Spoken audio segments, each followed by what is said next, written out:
Hello and welcome to the Arc Woman podcast. This is an exploration of womankind. Here we discuss what it is to be a woman in the modern world while utilizing ancient and modern modalities in tandem to create a bounty of health for the body, mind and spirit.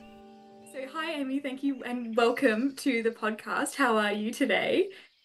I am good. I'm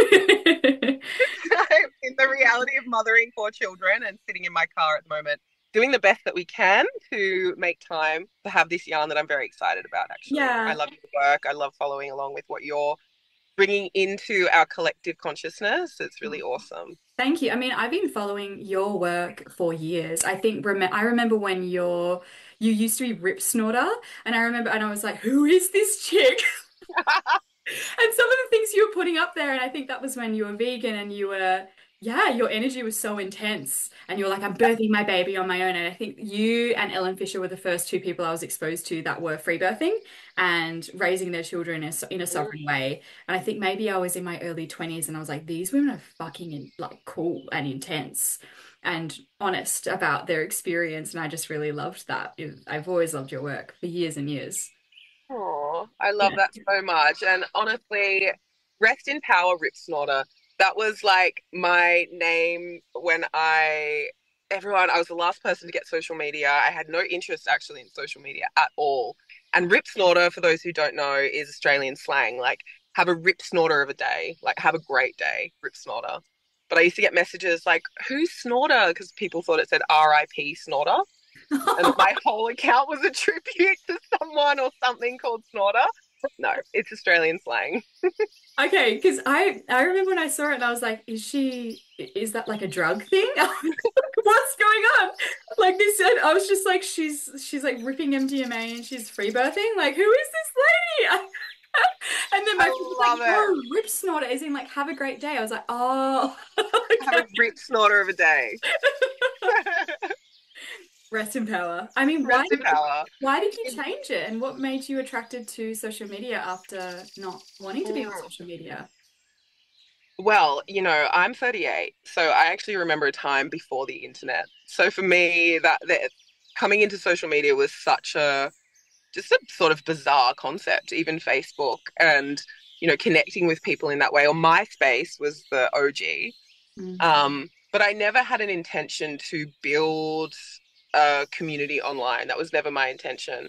Actually, becoming a single mother when I was in my early 20s, Instagram became a space to connect with community, and it was almost like a online journal for me in some ways, like sharing and finding solidarity in my experience, which was very isolating, becoming a single mother, especially, young. Um, and building a community really happened kind of organically, and it's shifted and changed over time. And Rip Snorter no longer fit. That was like my young, my young early 20s. Don't give a fuck, but also give heaps of fucks.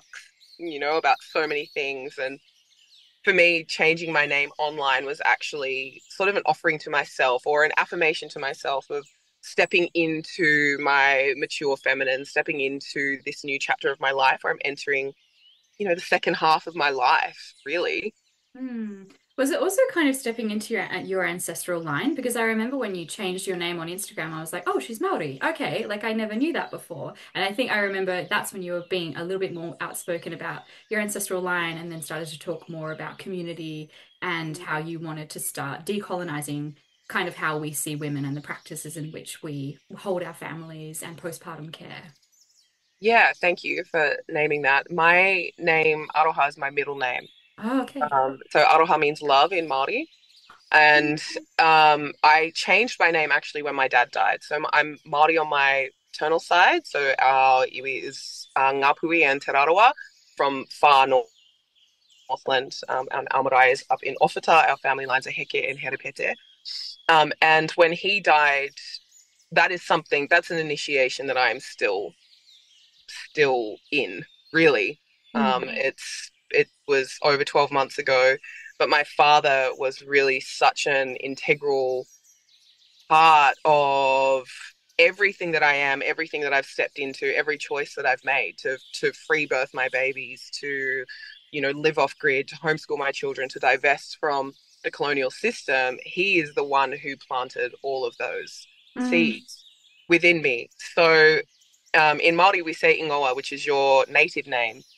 So my father was born Robert McDowell, and he died Ropata Heke. So he claimed his ingoa, which is his Māori name.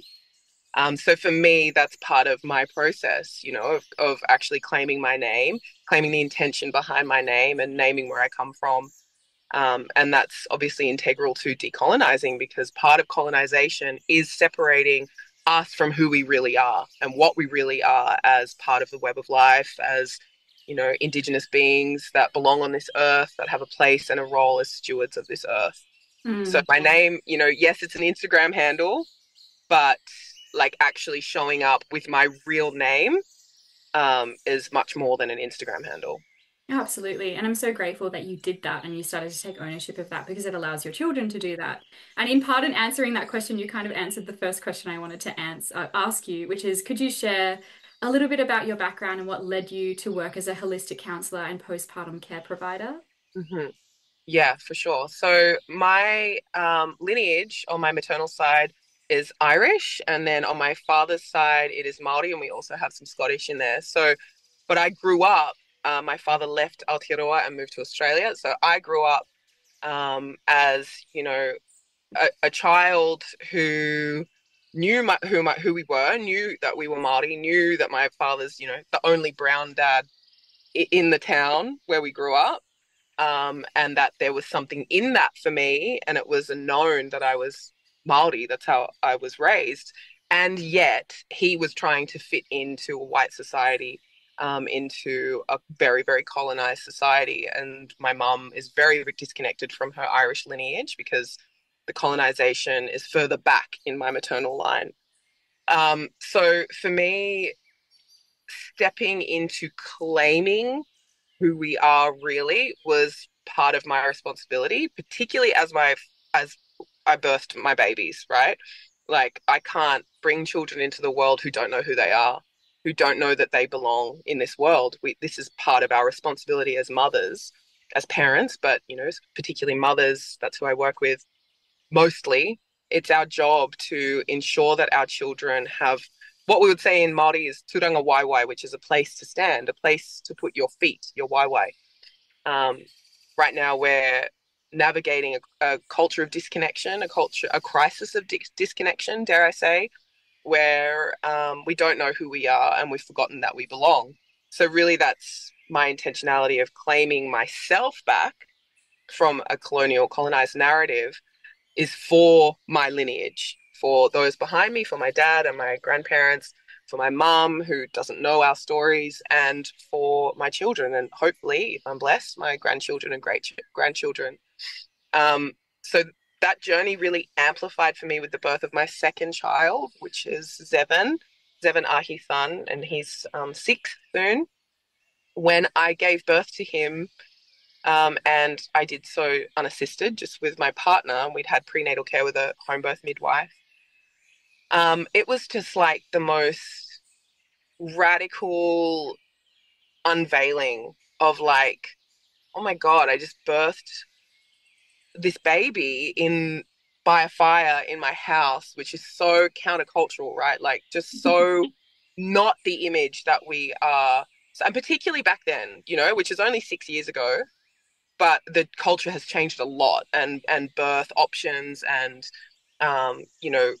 undisturbed birth are more commonly spoken about, and it's in the collective consciousness. But back 6 years ago, it was just like blew my fucking mind apart, of like, wow, if I can do that, and I've been told by every arm of the culture that I can't, and it's not allowed, and it's not okay, and it's not safe, and we don't, as women, we're inherently flawed, and birth is this scary, terrifying experience. But if I can do that with such ease and such beauty, that sets the tone for the rest of the mothering journey. And for me, that was like, I had a really, really psychedelic birth, and I really felt the presence of, a different reality in that room with me of, I perceive it as being my ancestors and ancestral energy within that space, holding that space for me.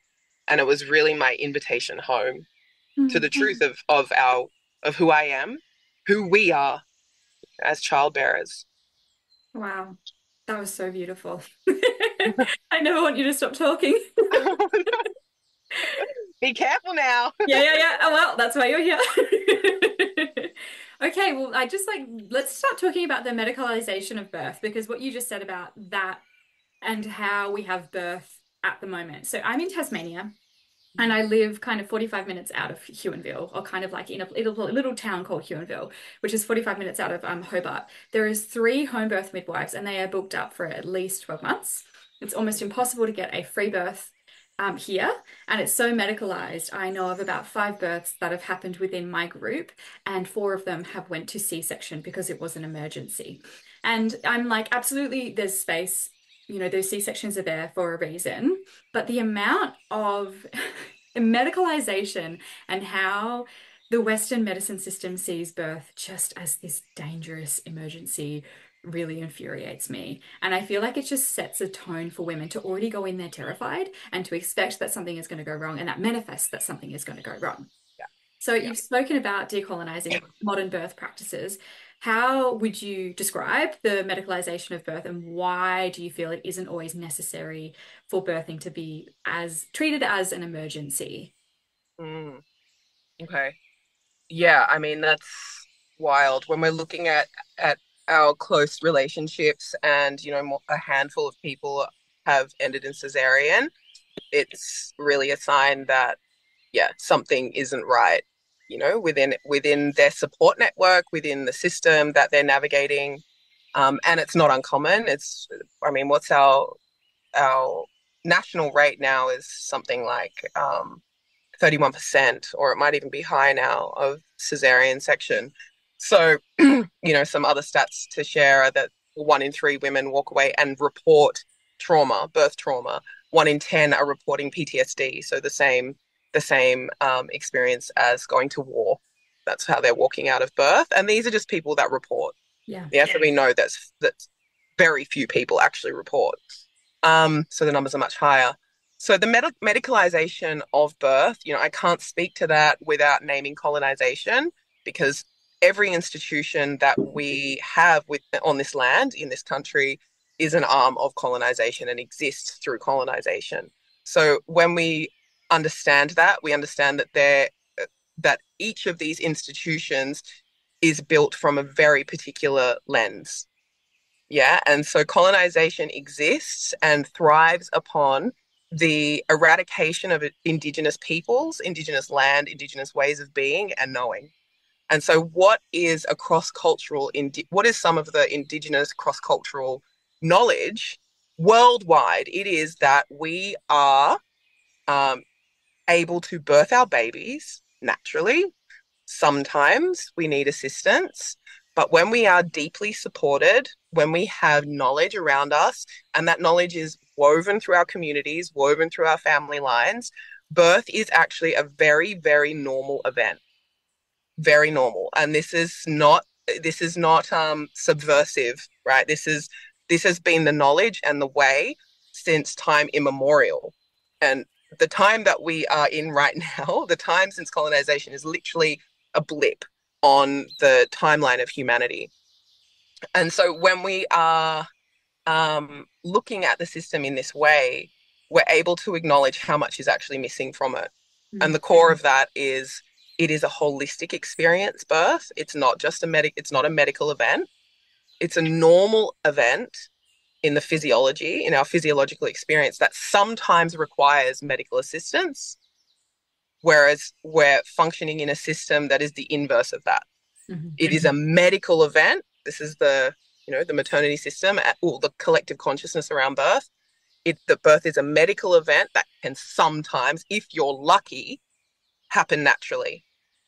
But that's the opposite of the truth. Mm.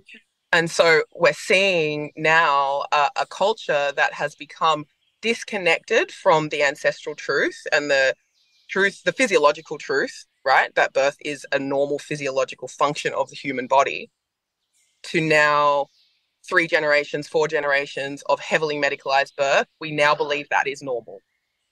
So it's been naturalized within the culture. Mm. So actually, we don't need the system to tell us you have to have birth, you have to give birth in the system. We hold ourselves and each other to that because of the fear that lives within us, that's been conditioned into us to fear birth. And Mm. it's this perpetual cycle. It's like a self-perpetuating cycle, right? It's feeding itself. So we want safety. We want to know that we're going to be okay, that our babies are going to be okay, of course. And so we go to what we have been told is the safest system and the safest place for that to happen. That is the maternity system. In there, we are traumatized. You know, we're going through routine procedures and protocols that are causing our bodies harm, causing birth to slow down, causing our babies to be in distress. Our babies are born through whatever, however they're born.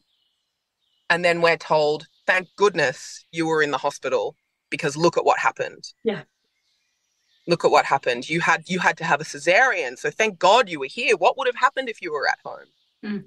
Mm. But what we're missing is that the problem was caused in that system by the routine procedures and policies that were enacted Mm. upon you. Like, you're taking too long to progress. We're going to give you some Pitocin, and Pitocin gives you an inflammatory response in the body because it's an exogenous molecule, and your body's trying to figure out what this is. Puts pressure on the liver. You're excreting a little bit more cortisol and noradrenaline and adrenaline, which means your cervix starts to tighten up. And then they're like, okay, you need to have a C-section. Thank God you were here. You know what I mean? Exactly. Yeah. Yes. I Yeah, think, have you ever heard exactly. of a guy called J. Marion Sims? No. So J. Marion Sims, he's known as the father of gynecology and obstetrics. And Mm-hmm. he, at a lecture at Oxford, and I quote, said, if we can convince women that birth is too difficult, if we can convince women that their bodies are a mystery to be solved, we will have jobs for the rest of our lives and for the rest of the continuum of the medical industry. And I quote. And so there was a very deliberate action from early obstetrics and early gynecology. I do see it as changing slightly now, that we are going to push women and ancestral women and indigenous women out of the birthing room. And we are going to push men into that space. We're going to medicalize this birth system so we can make money out of it. Right. Yeah. Exactly. Which Yeah. is terrifying. And now it's so normalized. Like, we've normalized this huge dysfunction.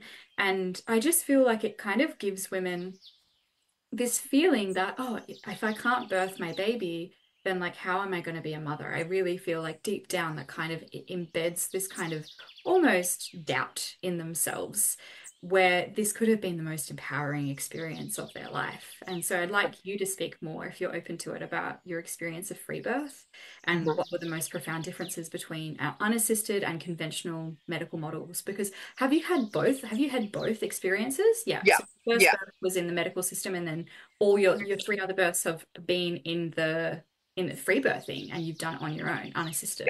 Yes. Yes.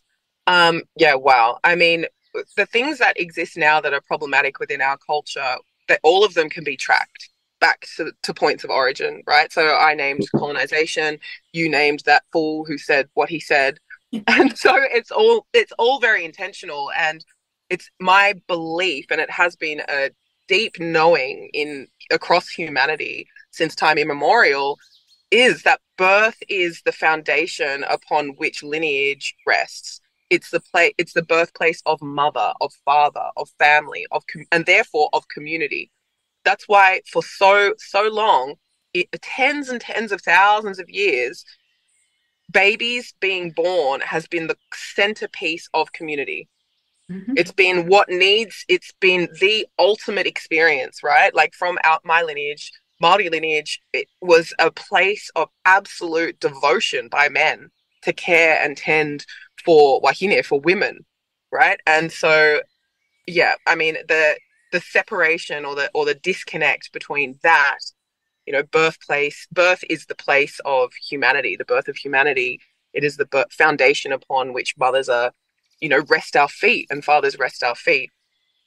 To now a culture where so many families, not just women, families are walking out of the experience of birth deeply traumatized, feeling unsure, feeling insecure, feeling like a failure, Mm. feeling incompetent, Like birth is designed hormonally, even if we're just looking at it from a hormonal perspective, it is designed to leave you fucking high, right? You're meant to walk away. You're meant to feel like, oh my God, I just did that. I am so strong. I am blissed out. This is amazing. I'm connecting with my baby. If I can do that, I can do anything. And that sets the tone for your motherhood journey. Mhm. And so when we have mothers that are walking out feeling like they've been to war and feeling fractured and broken, what is that has ripple on effects, dare I say, for generations. And that's what we're dealing with now. Mhm. Is that for multiple generations, women have been walking out of birth consciously and unconsciously traumatized. Mhm. What was the question? Loved that. And thank you for extending on that because as I've said that, I'm just kind of repeating back the words that a strong, really close friend of mine has said to me that she walked out of both of her births, that she's never had a medicalized birth. I mean, she did it in a birth center, but she said once you give birth unassisted, you walk out and you're like, I can mother. Because that was Yeah, the fucking hardest thing I've ever done in my life. If I can do that, I can do anything. yeah. And so if we medicalize birth, and I don't want to shame anyone. If anyone's listening to this and you've had a C-section because it was an emergency and that was your birth story, we're not shaming you. We just might be speaking to, maybe something you're feeling, which is if you're convinced that you can't do something, then that might give you a bit of doubt that you can't mother, right? And I Mm, feel like if we imbue women continuously with this doubt, that's fracturing for the family system. It's fracturing for a woman's emotional status, within her own body. And of course, the relationship she's going to have with her children. I feel like this system is put in place to kind of break apart the emotional connections that we're supposed to have with self, with experience, with our ancestral line, with our partners, and with our children, right? And with our communities. But the question was, what was the differences that you felt between your free birth and your medicalized births? And can you speak to those experiences? yes, yes, of course. um, so I got pregnant with my first child when I was 25. And I was someone who believed very deeply. I didn't have, I wasn't able to articulate it fully, but I just knew that birth was a natural event. I was excited and I had been excited, my whole life when I thought about birth. I can't wait to give birth. I can't wait to have a baby. And so, that I need to name that because that was what lived in my body when I got pregnant. And that was what lived in my body even when I had a medicalized birth. I'm just not someone who has fear around birth. And perhaps I credit that to, that my people were only recently colonized. And so, my grandmother had 7 children. My great grandmother had 12 biological children, raised 24 children. So, I need to name that because it does matter. And it's really important as mothers and women to know actually what our deep unconscious beliefs are that we're holding in our body around birth. Because we can have the concept birth is a natural event. But if our body doesn't believe that birth is a natural event, we might have a very different experience than what we're expecting. So yeah, I carried that belief in my body that birth is a normal event. So when it came time to birth, however, I had never imagined home birth. I didn't know it was. I was the first person to get pregnant in anyone that I knew. I had no idea that I had options, and so I just kind of was. I was actually excited for my midwife appointments at the hospital. It was like a time for me to reflect on the fact that I was pregnant and I was going through this experience that I'd been so excited about for so long. Um, but with my lens now, 12 years later, I'm able to look back and go, wow, okay, I did the um, gestational diabetes test. And they ended up telling me that I had diabetes, which I didn't. And so I had to go and retest. It's like they give you this disgusting drink, and I'd actually eaten candy before I went and had the test. So then they were like, that became a thing. And then the different midwives every time, at the prenatal. So there's no continuity of care. There was no uh like building of relationship throughout pregnancy, which is really what we're wired for. but when it came time to birth, I went into labor at home on my own. My partner was at work, and it was beautiful. And I loved actually every minute of being in labor. Wow. By the time that I'd gotten into active labor and things were like really, really happening, my partner at the time said, we need to go to the hospital. We have to go. Like, you're obviously about to give birth. And I literally ran like an animal up from downstairs where I'd been laboring, up into my bedroom, turned off all the lights, and was like on all fours and just didn't want to go. And he came upstairs, um, called the midwife. The midwife's like, oh, she's probably got days. It's her first baby. She's not screaming. And he's like, look, I just really wanted to come in. And I just did not want to. And now can reflect on that as like, well, that's my body's knowing that this is actually the best place for me to give birth. Why the fuck would I get into a car? Number one, like get into a car and then drive to a hospital with a bunch of strangers when it's literally happening right now. But at the time, you know what you know. And so I ended up getting into the car. It was an absolute nightmare. Got to the hospital, didn't even make it to a proper room. I was in the examination room, still wearing my dress. And they wanted to put a gown on me, obviously, which is like, if you're having a hospital birth, you can say no to wearing a gown. You're not sick. You don't need to wear a gown. Yeah, and they checked me 3 times, which, like, if you are skilled in any stretch of the imagination as a birth care provider, you can tell by listening to a woman, to her sounds, what her cervix is doing. For the most part, you can listen to the way the sound shifts into like a deep guttural groan from like a more outward, louder energy, and you can know, oh, something's shifting, something's changing. But of course, they don't have those skills anymore, largely. And so they had to check my cervix. And that was really traumatic.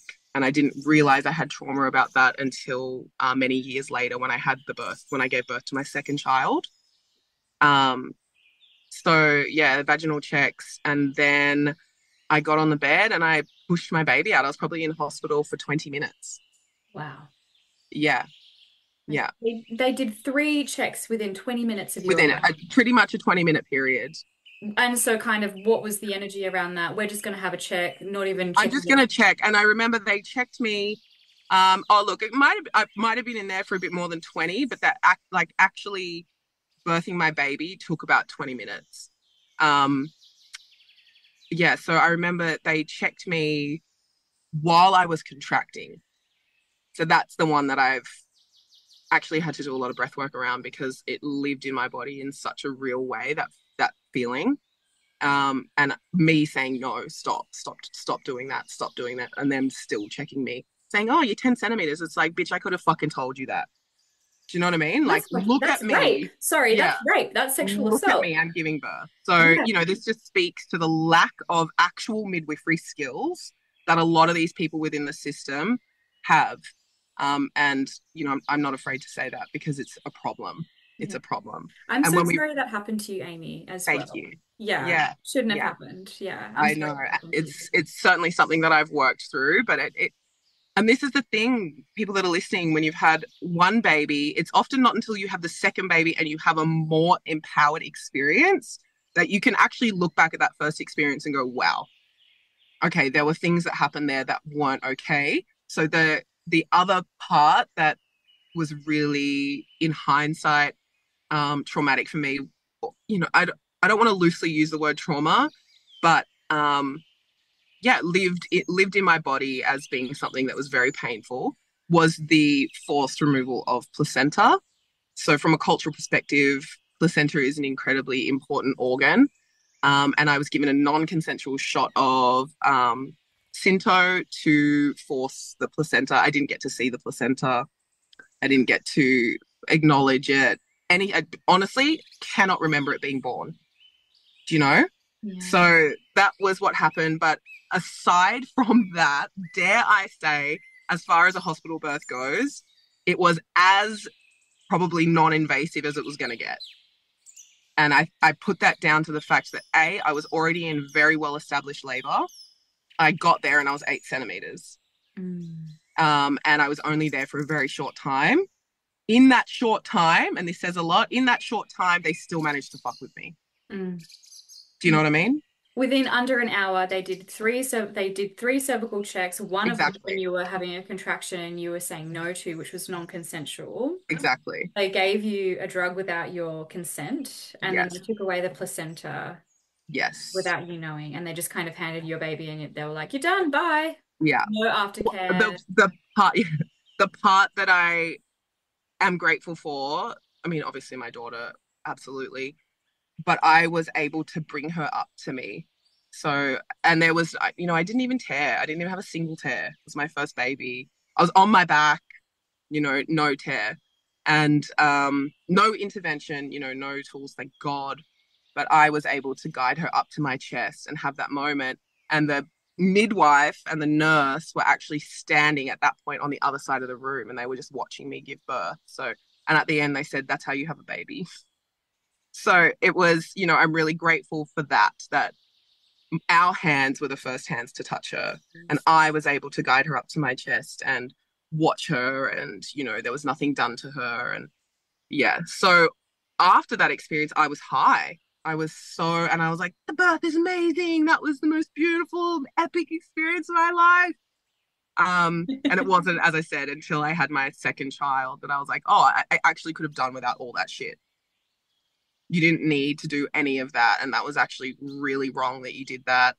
Um, yeah, and looking at it with a more mature woman's lens. Mm. Yeah. Can you speak more to the births that you had after that kind of like semi-medicalized, yes, medicalized birth, and like Yeah. because you had three births that you've had at home now and you free birth without any intervention. Can you speak to what Yeah. the experience was like for you?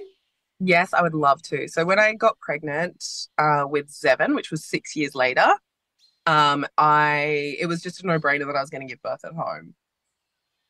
There was, yeah, I mean, by that point, I was living off grid. I had, divested heavily from the medical system. I was taking more control of my health, and had been on quite a journey in that 6 year period of kind of self exploration. And so, yeah, it was just obvious to us both that we were going to give birth at home. It was just with a midwife, like who was our midwife going to be? And I found a really beautiful midwife called Melanie Jackson, who you might know. She makes a great birth rebellion, and she became a beautiful friend of ours. So I actually mentored with her for a little while, and she does amazing work. So she was our private midwife, our private home birth midwife through pregnancy, and that was so beautiful. And honestly, I would say that experience with her was really part of my education that I now carry forward in the work that I do with women and with families. I learnt so much through being with her, and she was so generous with her knowledge. It was gorgeous. And, we went to her home and had our prenatals there, or she would come to us. So, yeah, she was very, very woman centered. And I had a beautiful experience with her during pregnancy. Our kids ended up becoming friends, and we both were in the homeschooling community. And yeah, she's like, I really just need to maybe have better boundaries because I keep making friends with all my clients. I'm like, no, that's what makes you so great. That's what it is about her, that the warmth and the connection and the reciprocity. And so when I went into labor, I was 38 weeks, around 38 weeks. And um, I woke up in the night at probably about 3, and I just knew it was happening. I just felt this initial feeling and I knew that it was time. And I just laid in bed for maybe 2 hours, just sort of with gentle surges and talking to the baby. And I just let him know, this is all good. We've got this. It's going to be a big, big journey, but we're together and I've got you. And yeah, that was really, really beautiful. And I realized after all 4 of my births that I always have that time with my babies before my partner's involved. And I find that time so sacred where it's just us in communication. My partner was sleeping on the couch because he had a headache. And I got up and it was the middle of winter and the fire was on. And he was in denial because, he was like fixated on this 39, 40 week idea, but I was 38 weeks. And I think when it took him a little while to drop into the reality that, okay, this is happening now, Mhm. I moved onto the floor in the lounge room by the fire and was just, doing my thing, rocking and just so deeply in trust of the experience. And at no time did I feel like I wanted to call Mel. And actually, it didn't even enter my consciousness that someone else was going to come into the space. And so Nick ended up getting up and, filling the pool and putting all the candles on that I wanted and the oils. And it was actually a really beautiful sensual experience, the whole experience. My daughter was sleeping for most of it, and she ended up getting up when I was on the couch, and just stroking my back and giving me beautiful words of affirmation. She was 6 at the time. And where I lived was in the middle of the bush, but it overlooked the horizon, the mountain where the sun would rise. And I remember looking out the window in at the moment that the sun began to rise over the mountain. And it was so my son's name is Sun. I called him Sun after, the sun rising for him and him coming at that time of the day. And yeah, Nick said, should I call Mel? And I said, no, I don't want her to come. I don't want her. I don't want anyone. And so it was. And I was on all fours on the couch. My waters didn't release until right at the end. And then they just like gushed out in the most fantastical way all over the lounge. And my daughter was kneeling. I didn't get into the pool. My daughter was kneeling on the floor, sort of between my legs, watching as her brother was starting to emerge. And then she went to her room. And so it was just me and Zevon again as his head emerged. And I said, his head's out. And then everyone came running in, Nick and Elia, and the dogs, my dog.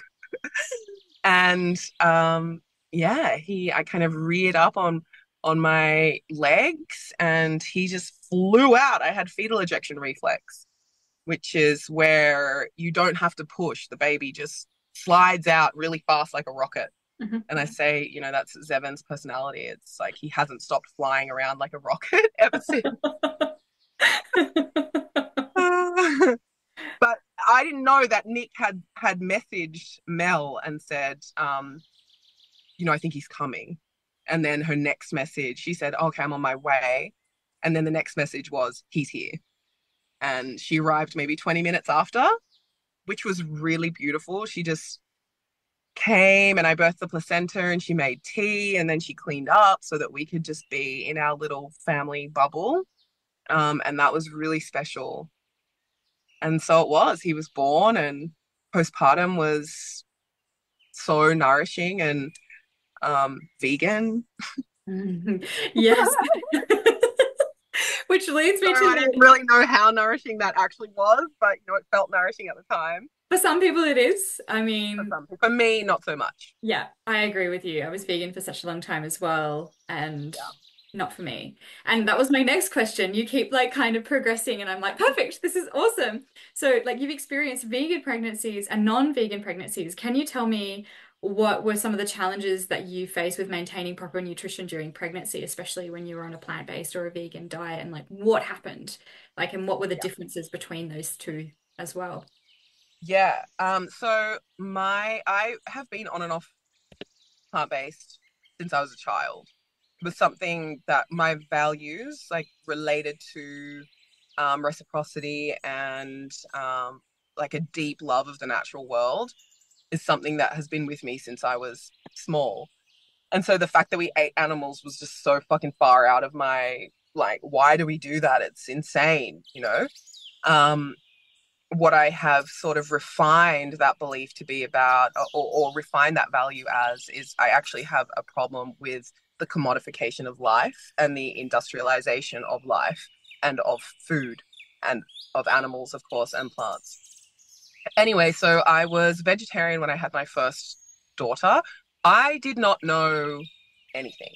Like, let me just declare there was no, I had no knowledge around nutrition. I had no idea about the actual um, impact of pregnancy and what our bodies are actually doing when we are creating life. I had no idea. So I ate a lot of plant-based meat. I love, yeah, yeah. So that's really where what I'm working with here. But I've always been raised on, good food. I loved like rich, nourishing food.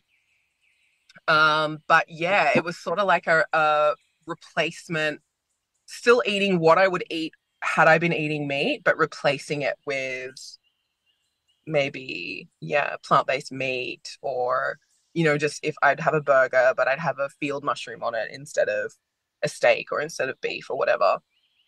Um, Fake cheese, vegan cheese, loved it. Years. Nutlex, babe, Nutlex. It's like one step away from plastic. Yeah. It's Like on a chemical level, like on a one molecular molecule level. away from plastic. Yeah. Yeah. Yeah. So yeah, thought I was killing it. Like really felt like, oh my God, I'm doing the right thing. This is the right thing for the animals. And that was my consciousness around it. So getting pregnant, I didn't do anything different. I didn't change my diet. I didn't, do any herbal teas, nothing. Raw dogging it, Wow. vegan. And yeah, so in my postpartum experience, with my first baby, I lost like a significant amount of hair. My nails were very, very brittle. I lost an immense amount of weight in like almost immediately. And so I was actually emaciated. I was skinnier than I'd ever been in my entire life. I would become faint, very faint, if I even had to walk up a few stairs. And I stayed really skinny for a really long time. And I'm Māori and I'm tall. I'm not meant to be skinny. I'm meant to have like fat on my body. And yeah. So being that thin, everyone complimented me, of course. Wow, you look amazing. You've lost all the baby weight. Oh my God, you've never looked better. Because yeah, because I was so, so thin. Um, so that was my first postpartum experience. I had no real postpartum support either. Okay. Um, and then with my second baby, same. So I ate a lot of nuts, a lot of nuts when I was postpartum, not activated, just nuts. A lot of like lentils, probably not prepared properly, not soaked. Um, and yeah, I felt better because I had a little bit more knowledge around what my body needed. I was doing herbal teas and such, but yeah, no real awareness. And so I didn't lose my hair to the same degree, but I did have a health crisis. So I'm not sure if you've, for those that are listening, a health crisis is essentially when our body goes into a period of deep rest. Illnesses that have laid dormant can arise and can come out. So one morning I woke up postpartum with Zevin and I was completely shaking, freezing cold, yet sweating. I had, had to have 6 doonas on me, heater, all of it. And I had mastitis. Then so at the same time, in the same day, then I broke out in impetigo, which is like staph infection in my nose and around my nose, and thrush in my mouth. I'm listening to this and I'm like vitamin E deficiency, vitamin B9, vitamin B12, Yeah, and vitamin E. yeah, Yeah. Yeah. yeah. I'm So deep. that Yeah. was like maybe 4 days of like actual hell of me just and vigilance. So I'm postpartum, meant to be in deep rest, and nourishing myself, and I'm just like hovering over. I had a little trolley thing with like oregano oil, clove oil, and just like doing my stuff to heal myself because everyone was like, "You're gonna have to go to hospital. You're gonna have to have antibiotics." I'm like, fuck, I am. No, I'm not. And I cleared it all through natural means. But yeah, not an ideal time for that to happen. But now, clearly, a sign of like deep depletion and mineral deficiency. So Yeah, my third baby, who was also a free birth, and I didn't have a care provider, so I had no prenatal care during my pregnancy with anyone. And then I free birthed him, and just had like a meal train. But I did start at the end of pregnancy. That was when I really started bringing in animal products again. Mm. So it started with a little bit of bone broth. I want to mention that between the pregnancy of the postpartum of Zevon and Ember, Zevon started to have tooth decay. Mm. So he had what's called enamel hyperplasia, and that began really early for him when he was maybe two or like a little bit under two, enamel hyperplasia. And so that took me on this big um down the rabbit hole, of Western A price. And why does this happen? People say it happens because you have antibiotics in pregnancy or during birth, of which I had none. No. But it's obviously, the baby is building its body through my body and drawing upon what I have in order to build themselves. And the teeth are a place where, you're not going to die if you have fucked up teeth. So essentially, the body is gonna prioritize nourishing different, and maybe you can speak to this more articulately than I. But yeah, he started getting tooth decay, and so that really triggered me. Like, okay, something needs to change. This is not okay. And I started bringing animal products back in with ghee and bone broth. We were doing cod liver oil. Um, trying to bring in more grass-fed meat for my son, but I took a while to jump on that train. Mm. And the first time, so I was heavily pregnant with Ember. It was my third child, my second son. And I thought I'm going to get a chicken from the farmer's market. And I put it in the slow cooker. And when I opened it, it was like this, like, primal Mm. feeling of like, I began salivating immediately. And then Nick walked in, my partner, and I was literally just like ripping at the carcass and eating the meat. Yeah, just like, and he was like, "Oh my God, I think you need to eat, and you need to eat more of this food because clearly," and it was even just the feeling of my jaw biting into the flesh. Sorry, vegan listeners, but it is what it is. It was deeply satisfying on a very real level. And so that's when I started bringing in, yeah, more bone broth, and it took a while to really get into it. Um, but I shifted to not just animal based, an omnivorous diet. Mm. Yeah, And so, and then I'm guessing your postpartum care for number three and number four were very different, and like how you healed after those pregnancies were very vastly different from your vegan pregnancies. very, very different. Yeah. So Ember, I had a meal train. I was eating a lot of broth, a lot of not so much like meat, but in every meal there essentially was some kind of animal product. So whether it be ghee um, or broth, uh, not many legumes at all. So for me, ancestrally, legumes are just simply not in my lineage. And they don't agree with me. So, okay, TMI, but I used to have really bad gas Yeah. when I was vegan, insane, just like every night. And now, literally, like I could count on like one hand the amount of times that I break wind through the day. Mm. It's really interesting, and it used to cause me bloating. Like I would have insane bloating on a vegan diet.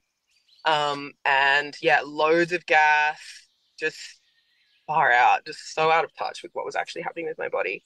But my subsequent pregnancies became increasingly more animal based. So Eartha is my fourth and final child, my poor Tiki. She is 10 months old now, and her pregnancy was, yeah, a lot of grass-fed beef, a lot of some organ meats, oysters, what else? Postpartum, yeah, a lot of slow cooked meals. So I had a beautiful postpartum care provider called Carla Birthwork on Instagram. And yeah, I basically said to her when choosing who we were going to have in that postpartum space, I was like, I just need you to feed me and nourish me, and that's it. Like that's number one. Um, and that's exactly what she did. So that was really beautiful, and I didn't have any of the issues that I had with Zevon or with earlier. So I didn't lose any hair. I have maintained weight, and that is a good thing. Everybody, that is a good thing to maintain your baby weight to a degree, right? It's like we're not meant to be losing fat while we are breastfeeding, to the degree that I was in that first pregnancy. Mm. And so if we see a mother looking really thin or like she's rapidly dropping weight, like don't say how great she looks. Yeah. I Ask her how she's being nourished. Yeah, I remember this actually. When I used to live in WA, I met someone who had just given birth, and right after her birth, she did like a 30-day juice cleanse. Dear God. And her goal was to get back down to the weight she was. And I was like, but you're supposed to, ancestrally, you're supposed to breastfeed for 2 to 3 years. Hmm. You know what I mean? Our bodies don't know we live in a modern society. You're not Yeah, supposed to lose all the body weight. You've just carried this baby for 9 months, and you have to be carrying it for another two to a certain degree. exactly. So you need strength and fat to be able to withstand that amount of stress. Exactly. And it just really shocked me. And I remember being like, why is everyone congratulating this woman and saying this is such a great thing and how hot she looks? And I was just like, we're sexualizing something that is so sacred. And Yeah. there's something so beautiful and sensual about, I don't know, like I'm not bisexual, but I am for women who are pregnant. I Whenever I see someone who's heavily pregnant, I'm like, dear God. Yeah. Like it's just the curves and the huge boobs and like bursting at the seams. And like when someone has just given birth, they're so beautiful. Like I Yeah. just find postpartum women just so attractive and just sensual and beautiful. You know what I mean? Just like the givers of life. I mean, Yeah. really, if we're going to think about sex and we're going to think about sensuality, like, isn't that That what is the it. original kink is? Is Yeah, procreation? So of exactly. course, I love that's that. yeah. So, I mean, can we talk more about postpartum care and like what are if you could give women like a 5 or 10 rules around postpartum care? I mean, I think the first one is 5 days on the bed, 5 days around the bed, and 5 days in the house. Like, Yeah. could you extend on like what your like absolute non-negotiables are for postpartum, maybe Yeah. for the first couple of months after birth? Yeah. So I would say your postpartum care plan begins before you've even conceived a child. It begins, years actually before you've conceived a child with the community that you're building around you and the partner that you are choosing to have a child with. Because if your partner in this culture, which is an individualistic culture, is going to be your number one ride or die in that space. And Mm, so if they don't understand the value and the importance of postpartum care, you're going to be let down in that space. And so if that's already your reality and you have a partner who's not going to hold that down for you, then who are the women around you and the people around you that you can cultivate to pick up that slack? So number one is community, because you can't rest without community. mm, You can't nourish yourself fully without community. mm, It's everything. And beyond that, sadly, probably what is even primary to that is money. mm, And these are the two, community and money are the two realities, the facts of living in this system that we currently live in, which is late stage capitalism, capitalist colonial patriarchy, where we are living in nuclear family systems. We are not living intergenerationally. We are living in these houses on our own, these big houses. So we need money to pay for care if we don't have the community to provide that care for us. So, to younger women, my advice is start now cultivating your community with your friends. Start talking about, okay, well, do you think you're going to have a baby in the future? How can we be there for each other? What can we start to think about so that when you're in that space and I'm in that space, we can really nourish ourselves and nourish each other? That's number one. mhm, Educate your partner on postpartum, read the books. That's his responsibility, their responsibility. They have a responsibility to you as the bearer of life to care for you and provide for you in that space. And that should be an exception. That should be your expectation, sorry. that they're going to take care of you. And so, unfortunately, men, you know, particularly it's generally men, are highly uneducated on birth, pregnancy, and postpartum. And so the reality is we need to kind of take the lead with that. And so direct them to pages, direct them to books, share with them what you're watching, what you're reading, and really actually get them excited about the masculine role in postpartum, which is to provide, care, tend. So, from a pre-colonial Māori perspective, our men were so in awe of the process of growing a child that they wanted to do everything they could to be involved. So that would look like massage. So our men were actually birth keepers. Our Okay. men would be, really responsible for the care that we would receive through pregnancy. So were women, but men had a very, very important role.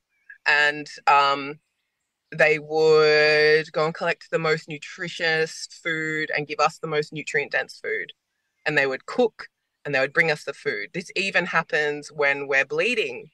So during menstruation is a time of rest, a time of reflection, a time of regeneration. So our usual mahi, our work would lessen and the men would take over, and the men would also nourish us and care for us so that we had that space. So it's not new, men taking care of women postpartum. So really inviting them into this being part of their initiation. So how can they show up for you in that space? They need to learn some postpartum recipes. Even if they've just got 5 under their belt. That was part of our postpartum prep, was Nick learning with Carla some really great postpartum recipes so that he could make them for me when she wasn't around. So that might be, your overnight, your soaked oats or your slow cooks that they can chuck on for you. How to make a really great bone broth so you constantly have your bone broth in your thermos next to your bed. Um, that's the thing. We need to be really, really hydrated during pregnancy, and that's not just drinking water.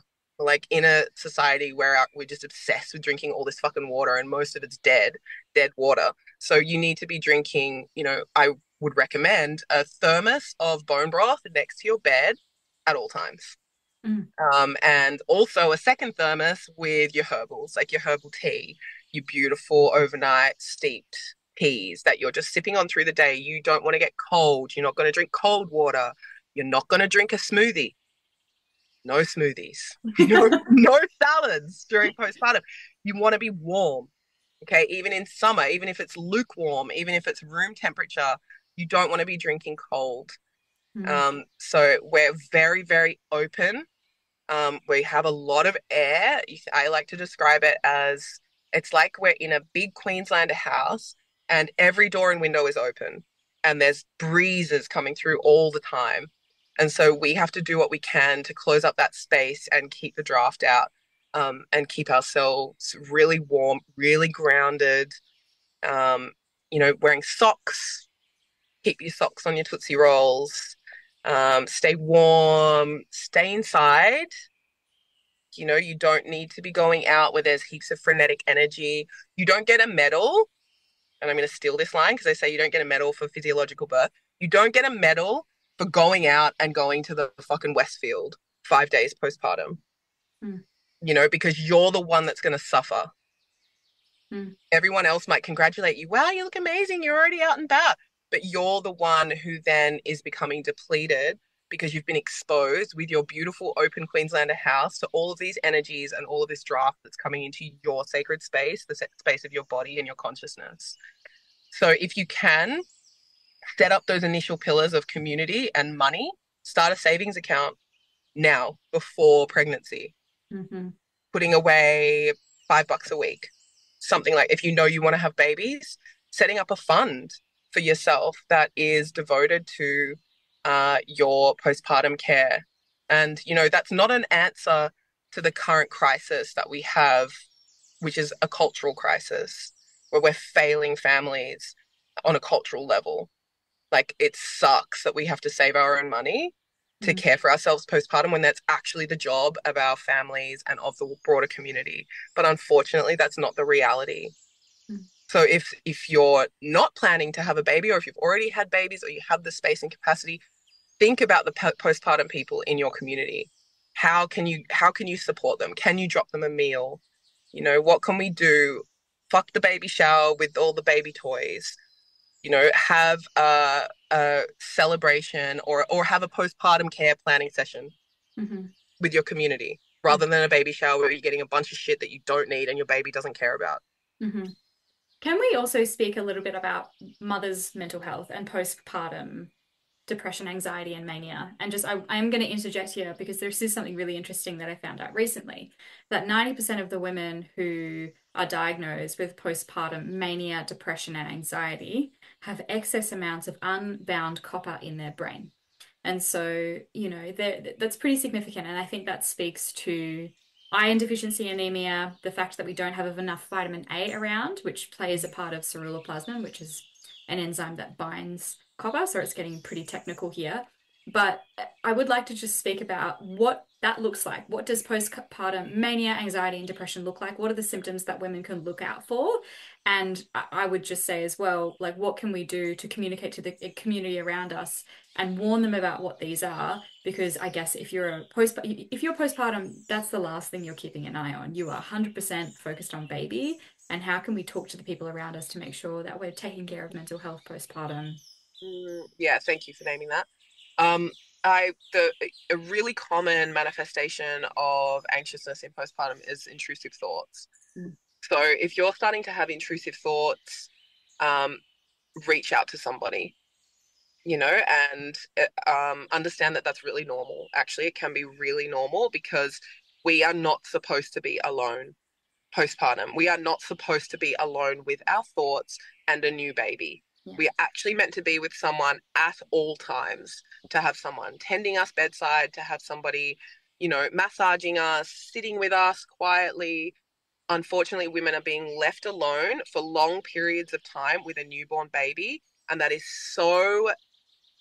just so far from where we are meant to be and what is meant to be happening. So Mm.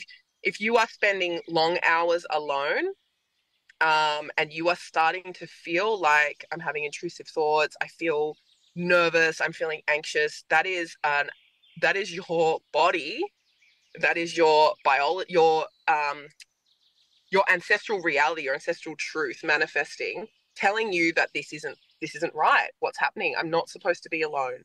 You're not supposed to be alone. Something's wrong.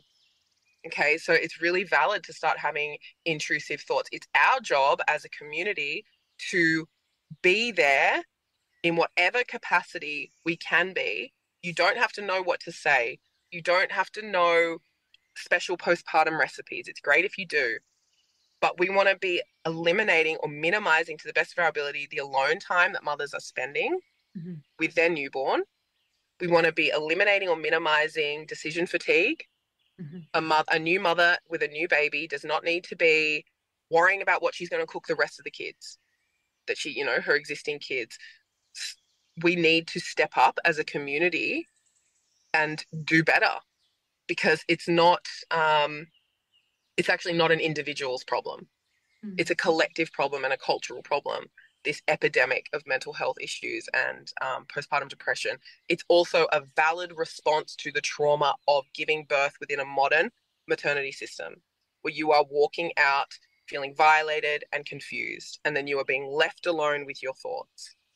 Mhm. So, it's really hard to bring it down to the individual level when this is such a systemic issue, when this is an issue of the failings of our modern maternity system, where we are looking at the health of a baby and a woman on a very one-dimensional level, whether that baby and woman are alive. Mhm. That's the fucking measure, Mhm.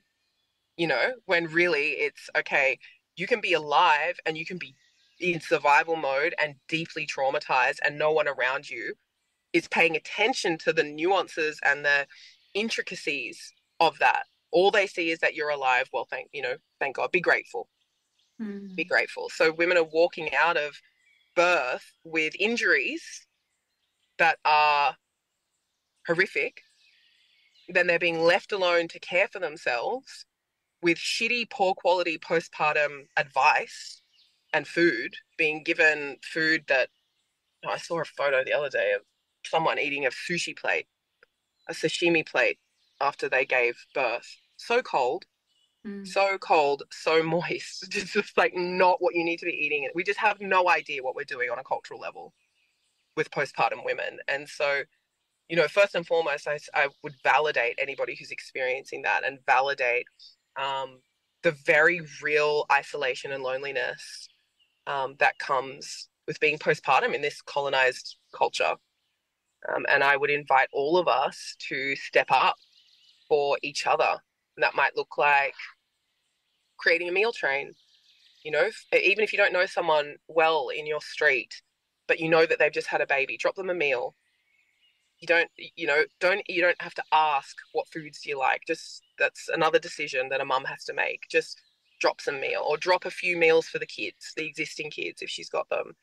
Um, my one of my girlfriends would just make a big lasagna, a big family lasagna, and that's the kids' meals for the next few nights, while I'm postpartum. Um, yeah. So it's a really difficult one that requires a lot of nuance, I guess, because my main gripe and my main concern is actually with the systemic issues that we're experiencing at the moment. No, you answered it perfectly because it is an individual problem that is a systemic and cultural problem and community problem. So what you're basically saying is reach out and outsource because you're already doing the job of repopulating the earth. You don't need to do anymore. Everyone Yeah. else, you give the opportunity for everyone else to look after you. Yes, yes, yes. And we need to come back to that collectively as communities that we're supposed to know our neighbor. Mm. We're supposed to know the person next door. We're supposed to know when someone has a baby.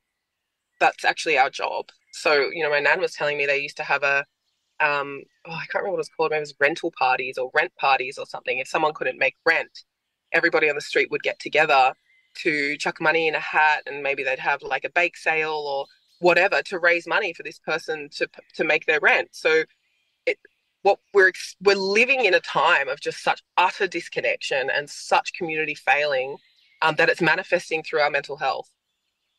So our mental health is a response to the failings of this dominant culture that we're all existing in, Mm. and it's valid. It is totally valid, and I think that's the thing is I feel like mothers, especially postpartum, feel like they're failing if they feel mania, anxiety, depression. It's like, why do I feel this way? I should be so lucky. My baby is healthy. We've made it out alive. Because these are the lies that are told to us from, the medicalized birthing system and from the communities that we live in. My Exactly. next question was going to be around how you teach and what you can tell to women who have just given birth and how they can create some internal space to regenerate a mother's nervous system, especially in a society that leaves them overstimulated and, as you said before, alone. How can women generate some space inside of themselves so they can take care of themselves through this transition period? Yeah, beautiful. So, my invitation around birth and postpartum is to think about how you usually deal with stuff. So for instance, how do you normally deal with emotional pain? Or how do you deal with, a really tough situation? Or how do you deal mentally when you are alone, and you're going through a hard time or an overwhelming time? Because that's what you are going to default to in birth and in postpartum. Mhm. If when you have pain, you are constantly trying to numb that pain, that's going to manifest in birth. You're going to default to that in birth. You're going to be screaming for an epidural. You're going to want to run away from the pain instead of toward the pain. And so with postpartum, understanding yourself is the best way to sort of do your best to safeguard yourself in that space. When I'm feeling overwhelmed, what do I default to? It might be anxious thinking. It might be or how do you respond when you are vulnerable? Do you let people in or do you isolate? Because that's what you're going to default to because you're in a fucking nappy. Do you know what I mean? Like you're postpartum, you're in a nappy, you're bleeding, you might have injuries. You are an exposed nerve mentally and physically. And so a lot of us are not used to being fully witnessed in our vulnerability. And so you might default to isolating and feeling like I can't let anybody see me like this. Mm. And so having like a deep awareness of yourself with also the awareness that this is a totally new space that you're navigating and some new shit's going to come up. So being prepared for that also. But creating mental space really, it's such a unique and personal thing. For me, what I do is going to be different to what you do, and what nourishes me is going to be different to what nourishes you. But making space and time to be outside where you Mhm. can, sitting down outside, not going for a walk in the first weeks postpartum. Okay. You want to be sitting down, healing that pelvic bowl, healing that pelvic floor, not just for now, but for your future self. Okay, we have like an epidemic of prolapse and hysterectomy and all of that in our older generation of women who had to fucking have a baby and get up and, feed their husband and their children postpartum. So you want to be lying down, sitting down, getting your feet on the earth, breathing some fresh air, just taking some of those deep breaths, journaling, art. Okay, so what I did, I had in my little trolley next to the bed, just one of those little visual art diaries, and a pen. And then I honestly don't even know where it is, and it doesn't matter now, 10 months on. At the time, things would arise and I'd just draw them or I'd just write them down and then chuck it next to the bed because it's this accumulation of thought that is anxiousness, right? It's like an accumulation of thought into the point of overwhelm. So Mm. finding ways to regenerate means releasing some of what it is that's circling around. Might not make sense. You might just write words. You might just draw doodles that, little drawings that you don't understand. And that's okay. You don't need to understand it. You're just releasing what's in you. So, maybe a little box of watercolors and a little visual art diary, Mm. making time for something like that, making time to get outside, to take a few deep breaths, get your feet on the earth. Mm. Yeah, Beautiful. That sounds so nourishing. so nourishing. I want to do that. And just to finish up and close this like beautiful conversation, what would you say to mothers who are afraid of stepping away from the medical model but want to have more empowered birth experiences? So women who are wanting to step away or feel drawn to stepping away from the medicalization of birth, but are feeling that resistance, you're going to feel a lot of discomfort in birth. So your emotional discomfort is actually a blessing because it's giving you an opportunity to expand your window of tolerance and expand into pain because there is a huge discomfort that comes with divesting from the system and moving away from something that you have been told over and over again for generations, not just you, but your mothers and your grandmothers, is the safest, right, quote unquote, thing to do. We are indoctrinated as women into the good girl narrative.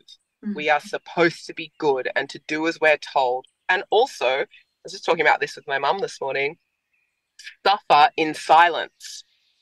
My grandmother prided herself on giving birth silently to four children, and we're still dealing with this narrative, with some of the shit around gentle and calm birth, breathe your baby down. It's actually totally fine for you to scream and roar. I roared in all of my births. And, I felt that power of all the women whose voices, who had the fucking chokehold of patriarchy around their neck, I felt them being channeled through me and screaming and roaring for those who were unable. You are allowed to be in pain. In fact, the pain is your friend. It is a blessing. It's your ally. It's what's going to bring your baby to you.